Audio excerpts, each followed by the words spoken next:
کیونکہ وہ واحد شخص تھا جس کے لیے اب وہ جان سے بھی گزر جانے کے لیے تیار تھی مگر اسے چھوڑنے کے لیے نہیں۔ مام ایسی بات نہیں ہے، یہ ٹڈا صرف بڑھا چڑھا کے بتا رہا ہے، ایسی کوئی بات نہیں ہوئی ہمارے درمیان، ہے نا شہزاد؟ اس نے شہزاد کو اپنی حمایت میں لینا چاہا۔ اسے ابھی بھی یہی غلط فہمی تھی کہ وہ اس کا ساتھ نبھائے گی، مگر رات کی اتنی بے عزتی کے بعد اس نے ایسا سوچا بھی کیسے؟ شہزاد دل گرفتگی سے سوچ کر رہ گئی۔ وہ چاہتا تھا شہزاد اسے اس مشکل سچویشن سے نکالے، مگر شہزاد نے رخ موڑ کر اس کی بات اگنور کر دی تھی، جس پر اسے اچھی خاصی تب چڑھی۔ وہ اسے اس کی ماں کے سامنے اگنور کر گئی تھی۔ اپنی ماں کو اداس دیکھ ان کی نم آنکھیں دیکھ کر اسے برداشت نہ ہوا تو وہ فوراً بولنا چاہا، مگر شمیم بیگم اس کی بات بیچ میں ہی کاٹ گئی تھی۔ اب اس کو مت گھورو غصے سے، سب غلطی تمہاری ہے اور اسے اپنی حمایت میں لینا چاہ رہے ہو۔ مت بولو، میں تمہاری ماں ہوں، پالا ہے میں نے تمہیں، اچھی طرح واقف ہوں تمہاری ضد اور انا سے۔ خبردار جو اب تم نے مجھ سے بات کرنے کی کوشش کی اور اس کو ڈرایا دھمکایا، اب جب تک تم شہزاد سے سچے دل سے معافی نہیں مانگ لیتے، اسے اپنا نہیں لیتے، اسے بیوی کا درجہ نہیں دے دیتے، تب تک مجھ سے بات کرنے کی کوشش بھی مت کرنا۔ وہ اٹل لہجے میں بولی تھی، اس سے پہلے کہ باران دوبارہ ان کی بات رد کرتا۔ وہ ایک تیز نگاہ سے اسے نواز گئیں۔ مگر مام، شٹ اپ، ایک اور لفظ نہیں باران سائیگل، ایک اور لفظ نہیں، کیونکہ مجھے تمہاری کوئی بھی بات، کوئی بھی لفظ سننے میں دلچسپی نہیں رہی اب، کیونکہ تم نے میرا سر شرمندگی سے جھکا دیا ہے۔ یہ کہہ کر وہ کھانا بیچ میں ہی چھوڑ کر وہاں سے جا چکی تھی، جبکہ اب باران سائیکل کھا جانے والی نظروں سے شہزاد کو دیکھ رہا تھا، جو اپنے بیٹے کو ناشتہ کروانے میں مصروف ہو چکی تھی۔ کیا تمہیں اندازہ ہے کہ اس سب کے نتائج کیا ہوں گے؟ وہ اسے پس پردہ وارن کرتے ہوئے بولا تو وہ ذرا کی ذرا نظر اٹھا کر اس کی آنکھوں میں دیکھ گئی۔ میں اچھی طرح جانتی ہوں میں کیا کر رہی ہوں کیا نہیں۔ آپ کا اور میرا ایک معاہدہ ہوا تھا، یہ تو آپ کو یاد ہوگا ہی، مگر میں اپنی عزت پر کوئی کمپرومائز نہیں کر سکتی۔ جو آپ بوئیں گے وہی کاٹیں گے، یاد رکھیے گا۔ ایک مجھ سے بدتمیزی کریں گے اور اگلے دن آپ مجھ سے ساتھ کی امید رکھیں گے تو آپ سراسر غلط ہیں۔ اس خوش فہمی سے جتنی جلدی باہر آ جائیں اتنا ہی اچھا ہے۔ ایک محبت شعار بیوی تو میں ہوں نہیں جو پل کے بچھائے آپ کی ہر بات مان لوں گی۔ میں شہرزاد ہوں، اپنی عزت کے لیے میں نے پہلے بھی ایک بار اپنی زندگی داؤ پر لگائی ہے، دوبارہ لگانے میں کوئی گریز نہیں کروں گی میں، اس لیے جتنا جلدی ہو سکے آپ اپنی غلطی سدھار رہے ہیں۔ اس کا مطلب تھا کہ وہ اس سے معافی مانگ لے، مگر وہ یہ نہیں جانتی تھی کہ سامنے باران سائیکل ہے، جسے اپنی انا ہر چیز سے زیادہ عزیز تھی۔ تم چاہتی ہو میں باران سائیکل تم سے معافی مانگوں؟ ان یور ڈریمز گرل، باران سائیکل نہ تو کبھی کسی کے آگے جھکا ہے اور نہ ہی جھکے گا، اور وہ بھی اپنی بیوی کے آگے، ممکن ہی نہیں۔ یہ کہتا وہ غصے سے اپنے کوٹ جھڑکتا وہاں سے جا چکا تھا۔ اتنی اہانت پر شہزاد کا چہرہ شدت سے سرخ ہو گیا۔ اس شخص نے اسے سمجھ کیا رکھا تھا، کھلونا؟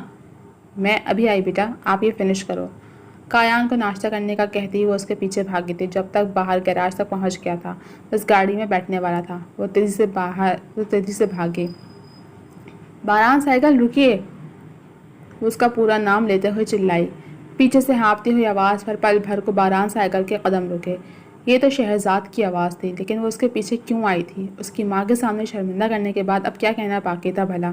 وہ نظر انداز کر رہا تھا اسے، اس نے کون سا اس کی عزت رکھی تھی جو وہ اس کی پکار پر پلٹ جاتا، لیکن اندر ہی اندر ایک یہ بھی وجہ تھی کہ کہیں شہزاد کل رات کی تکرار کا تذکرہ نہ کر لے کہ وہ اس کی سب کمیاں جانتے ہوئے اس سے کیوں لڑا، کیوں اسے اس کی کمیوں کا احساس دلایا جبکہ وہ اس کی مدد کر رہی تھی۔ شاید کوئی اور لڑکی ہوتی تو وہ اس طرح نہیں لڑتا یا لڑائی کی نوبت ہی نہ آتی، وہ سیدھا سیدھا اسے فارغ کر دیتا، مگر مسئلہ ہی یہ تھا کہ وہ کوئی دوسری تیسری لڑکی نہیں جو اس پر پیار محبت لٹاتی، اس کی محبت میں گرفتار ہو جاتی۔ وہ شہرزاد تھی جو اس کی اینٹ کا جواب پتھر سے دے رہی تھی، اور مزاحیہ بات یہ تھی کہ وہ اس کی طرف خود کو کھینچتا ہوا محسوس کر رہا تھا، جو سراسر اس کی ہار تھی۔ اگر وہ اس کی آنکھوں کا چور پڑھ لیتی تو کیا جواب دیتا، جبکہ وہ تو خود بھی اس سوال کا جواب نہیں جانتا تھا اور اس جواب سے بھاگ رہا تھا۔ اگر وہ اسے یہی کہہ دیتی کہ اس کے ایکس منگیتر سے اس کے لیے کیوں لڑا، اگر اتنی ہی نفرت کرتا ہے کیوں اسے پروٹیکٹ کیا، وہ تو کوئی جواب ہی نہ دے پاتا۔ خود جو کچھ نہ جانتا تھا کہ کسی اور کو اس کے ساتھ دیکھ کر جلن کیوں اود آتی ہے۔ مسٹر باران سائیکل، تم مجھے نظر انداز کر کے نہیں بھاگ سکتے، سنا آپ نے؟ وہ بھاگتی ہوئی باران کی کار کے سامنے آئی تھی اور دونوں بازو ہوا میں پھیلاتے باران کے جانے کا راستہ مسدود کیا تھا۔ ڈارک بلیک رنگ کی شلوار قمیض پر کپڑوں کے ہم رنگ نفیس سی سینڈل اور ہم رنگ دوپٹہ گلے میں ڈالے باران کو سرخ نگاہوں سے گھور رہی تھی۔ ناک اور گالوں کی سرخی الگ ہی طرح سے باران کو اپنی جانب متوجہ کر رہی تھی، جو شاید غصے کی وجہ سے تھا یا بخار کی وجہ سے وہ جان نہ سکا۔ کیا وہ رات کو روتی رہی تھی؟ کھلے آسمان تلے اس کے سامنے کھل کر نظر آئی تو وہ بے چین دل سے سوچ کر رہ گیا۔ اس پر تضاد اس کی پلکوں کا خم۔ باران سائیکل نے سرابی کیفیت میں نظر دوسری جانب پھیر لی۔ یہ جادوگرنی یقیناً اسے اپنے بس میں کرنا چاہتے تھے، اور حیرت کی بات یہ تھی کہ وہ کٹھور دل ہو بھی رہا تھا اس کا اسیر۔ مسٹر، ذرا آپ بتانا پسند کریں گے کہ اندر اتنا بات کا بتنگڑ کیوں بنا کر آئے ہیں؟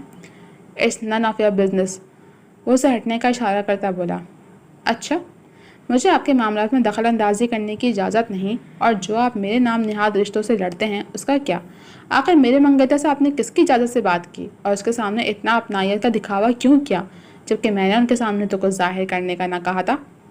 جس سوال سے وہ ڈر رہا تھا شہزاد نے وہی سوال کیا تھا۔ باران نے پریشانی سے اپنا ماتھا مسلا۔ تم میری نام کی ہی صحیح بیوی ہو اس لیے، باران نے انتہائی سنجیدگی سے شہزاد کو سخت نظروں سے گھورتے کہا۔ اس وقت وہ بالکل تیار بلیک ٹیکسیڈو میں کسی پارٹی میں جانے کے لیے تیار لگ رہا تھا۔ بال سلیقے سے سر پر جیل لگا کر سیٹ کیے گئے تھے۔ اگر اتنی ہی نفرت کرتے ہیں مجھ سے، خار کھاتے ہیں، اپنے معاملات میں بولنا پسند نہیں کرتے، تو میری وجہ سے یہ سب کرنے کی ضرورت کیا تھی؟ نہ بولتے میرے لیے، ہونے دیتے بدنام مجھے ان کے سامنے، شہزاد تیزی سے کہہ رہی تھی جب باران نے اس کی بات کاٹی۔ یہ لڑکی اس کے سر چڑھنے کی کوشش کر رہی تھی، اسی لیے اس لڑکی سے اب لا تعلق ہی بہتر تھی۔ اپنی فضول گوئی اپنے پاس رکھو لڑکی، مجھے اس کی ضرورت نہیں۔ مجھے کب کیا کرنا ہے، کیسے کرنا ہے، کس کے سامنے کیا کہنا ہے، مجھے معلوم ہے۔ آئندہ باران سائیکل کا راستہ کاٹنے کی جرات مت کرنا، اب ہٹو میرے راستے سے۔ باران سائیکل درستگی سے شہزاد کو دھکا دیتے گاڑی کے آگے سے ہٹاتا ہوا بولا۔ شہزاد نے دکھ، غصے اور کھولتے دماغ سمیت سختی سے آنکھیں مچ کر کھولیں۔ جی تو جناب، اب تک کے لیے صرف اتنا ہی۔ کیسی لگی آپ کو یہ ایپیسوڈ؟ کمنٹ سیکشن میں اپنی رائے کا اظہار ضرور کیجیے گا۔ جلد ملیں گے اگلے ایپیسوڈ کے ساتھ، تب تک کے لیے اجازت دیجیے۔ جانے سے پہلے چینل کو سبسکرائب کر دیجیے، ویڈیو کو لائک کر دیجیے اور بیل آئیکن کو بھی پریس کر دیجیے۔ اللہ حافظ۔